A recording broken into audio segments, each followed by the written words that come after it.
Assalamualaikum warahmatullahi wabarakatuh.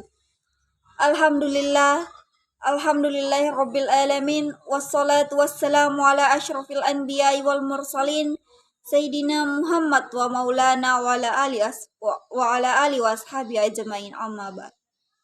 Pertama-tama dan yang paling utama, marilah kita memanjatkan puji syukur atas kehadirat Allah Subhanahu wa taala yang telah memberikan kita nikmat kesehatan serta nikmat kesempatan sehingga kita masih sempat berkumpul di tempat yang membarokah ini.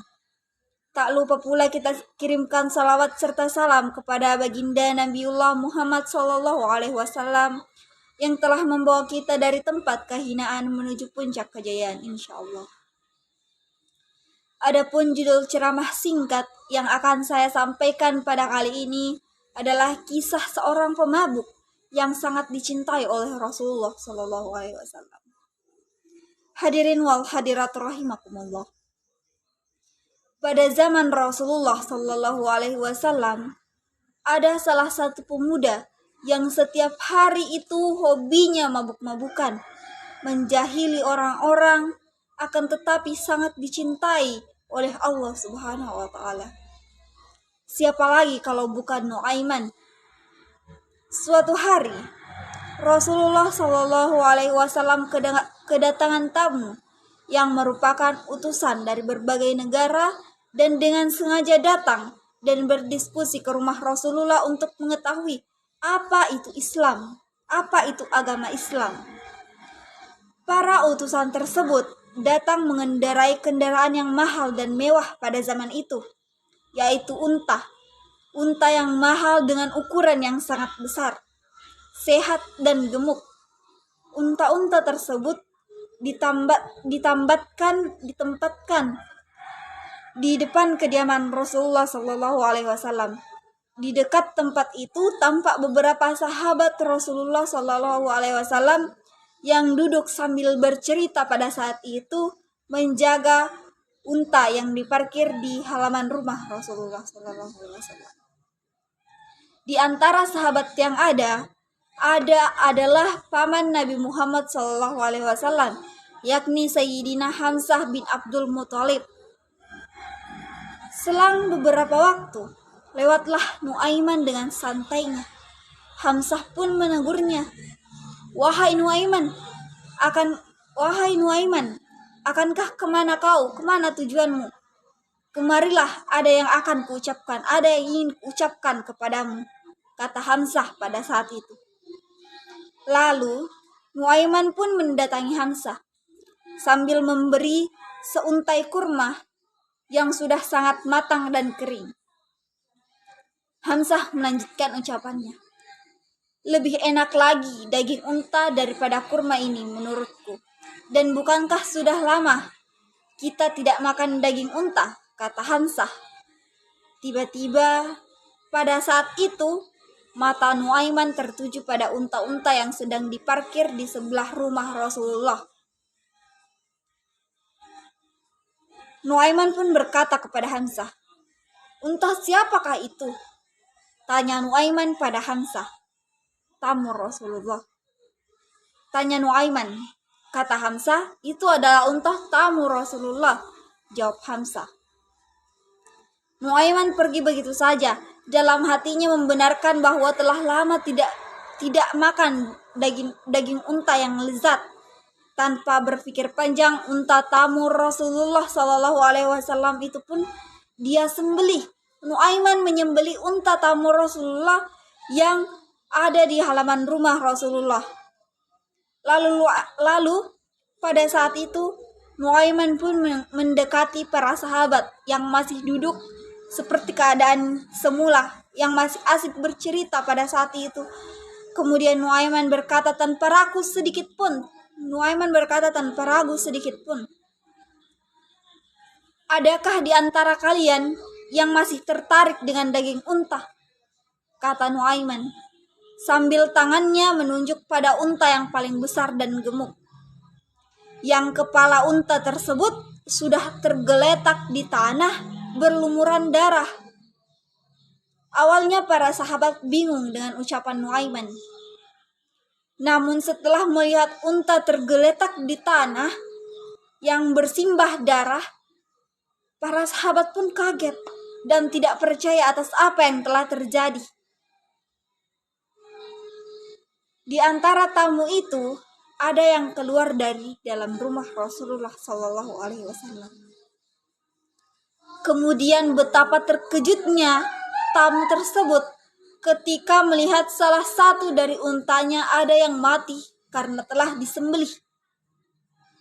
Kemudian tamu itu kembali masuk ke rumah Rasulullah dan keluar bersama Rasulullah Shallallahu Alaihi Wasallam. Belum lagi Rasulullah Shallallahu Alaihi Wasallam berucap sepatah kata pun, para sahabat berkata, "Ya Rasulullah, ini adalah ulah Nuaiman." Rasulullah pun memerintahkan beberapa sahabat untuk mengganti unta yang telah disembelih. Rasulullah mengganti unta yang telah disembelih itu 2 kali lipat dan 2 kali lebih besar, 2 kali lebih gemuk daripada unta yang telah disembelih Nuaiman. Nuaiman sadar kalau ulahnya itu menyebabkan ia akan dimarahi oleh Rasulullah Shallallahu Alaihi Wasallam, sehingga Nuaiman pun lari bersembunyi hingga keluar perbatasan kota Madinah pada saat itu. Setelah sampai di perbatasan kota, Nuaiman melihat salah seorang sahabat Rasulullah Shallallahu Alaihi Wasallam yang bernama Al-Miqdad, yang ketika itu sedang membersihkan sumur di pekarangan rumahnya. Kemudian Nuaiman pun mendekati Al-Miqdad. Kemudian dia menyapa, "Bolehkah aku masuk ke dalam sumurmu, wahai Al-Miqdad? Ada apa sebenarnya yang terjadi sehingga engkau ingin masuk ke dalam sumurku seolah-olah ingin hendak bersembunyi?" kata Al-Miqdad. Nuaiman pun lalu menceritakan kejadian sebenarnya dan alasannya bersembunyi. Al-Miqdad pun mengizinkan. Sebelum masuk ke dalam sumur, Nuaiman memohon pada Al-Miqdad agar tidak memberitahukan kepada siapapun tentang keberadaannya, termasuk Rasulullah Shallallahu Alaihi Wasallam. Nuaiman bergegas masuk ke dalam sumur yang baru saja dibersihkan itu. Selang beberapa saat kemudian, datanglah Rasulullah beserta rombongannya bersama beberapa sahabatnya. Kemudian Rasulullah dan beberapa sahabatnya itu mendatangi Al-Miqdad untuk menanyakan perihal keberadaan Nuaiman. Al-Miqdad pun kebingungan karena sebelumnya Al-Miqdad telah berjanji kepada Nuaiman untuk tidak memberitahukan keberadaannya. Namun rasa bersalah menggelayati pikiran Al-Miqdad. Sebab yang datang dan bertanya pada saat itu adalah Rasulullah Shallallahu Alaihi Wasallam. Kemudian dengan gugup mulut Al-Miqdad berkata bahwa dirinya tidak mengetahui keberadaan Nuaiman. Namun dalam waktu bersamaan, tangannya menunjuk ke arah sumur yang ditutupi dengan pelepah daun kurma. Rasulullah Shallallahu Alaihi Wasallam menghampiri sumur itu dan membuka pelepah daun kurma yang ada di atasnya. Terlihat dari atas, Nuaiman berada di dalam sumur itu. Akhirnya Nuaiman ditemukan oleh Rasulullah Shallallahu Alaihi Wasallam dan ia disuruh untuk keluar dari dalam sumur tersebut. Sesampainya di atas sumur, Rasul melihat wajah Nuaiman dengan penuh debu. Lalu tangan Rasulullah membersihkan wajah Nuaiman. Rasulullah Shallallahu Alaihi Wasallam tidak marah sedikit pun. Ia hanya sambil tersenyum dan terus membersihkan wajah Nuaiman. Kenapa kau menyembelih unta tersebut, wahai Nuaiman?" kata Rasulullah. Dijawabnya oleh Nuaiman dengan seolah-olah tanpa dosa, "Ya Rasulullah, jangan engkau tanyakan kepadaku, tapi tanyakan pada mereka yang ikut mencariku." Ketika pada saat itu Rasulullah menengok ke arah sahabat-sahabatnya.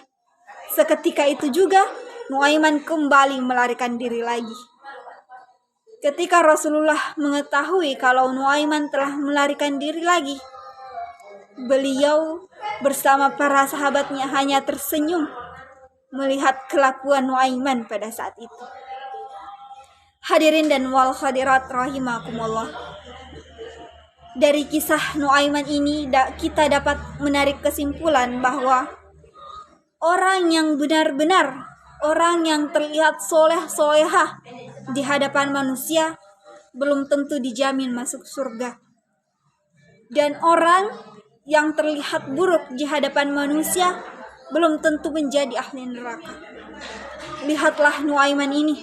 Nuaiman adalah seorang pemuda pemabuk yang setiap hari kerjanya mabuk-mabukan, menjahili para sahabat Rasulullah, tetapi ia sangat dicintai oleh Rasulullah dan dijamin dengan Allah, dijamin oleh Allah masuk surga sambil tertawa. Itulah tadi sedikit kisah singkat yang saya ceritakan. Semoga kita bisa mengambil pelajaran dari apa yang saya sampaikan tadi. Lebih dan kurangnya mohon dimaafkan. Akhirul kalam minallahi musta'an wa alaihi tiklan. Assalamualaikum warahmatullahi wabarakatuh.